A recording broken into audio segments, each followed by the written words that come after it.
bahasa wan paribahasa Banjar lawan ininya nang ahli bahasa Banjar.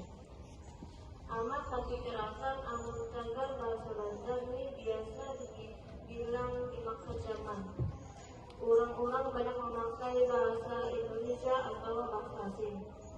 Ini pang nama ulah Maula Al-Sab Hasa Arti Marista Kabutan Kebalau amat mencari cara supaya bahasa budaya ini tetap lestari.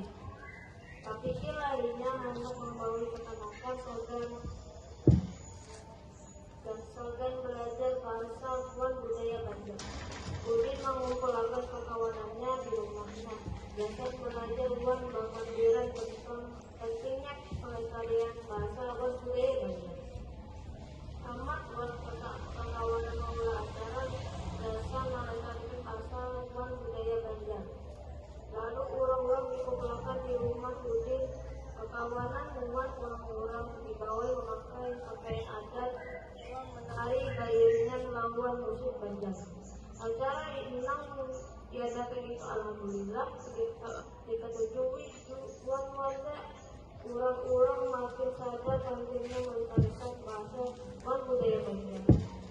Karena itu aja amat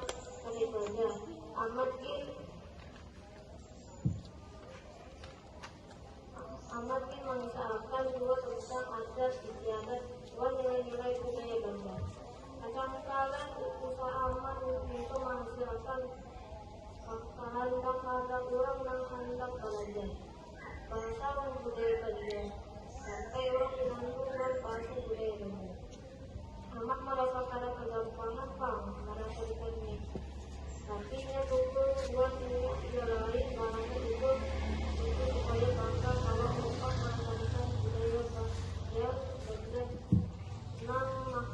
Masih dihandi orang bilang menjagai lawan pertumbuhan kekanakan ini bisa amat ini maulah itu saja bahwa bahasa wan budaya Banjar itu walaupun yang harus kita lestarikan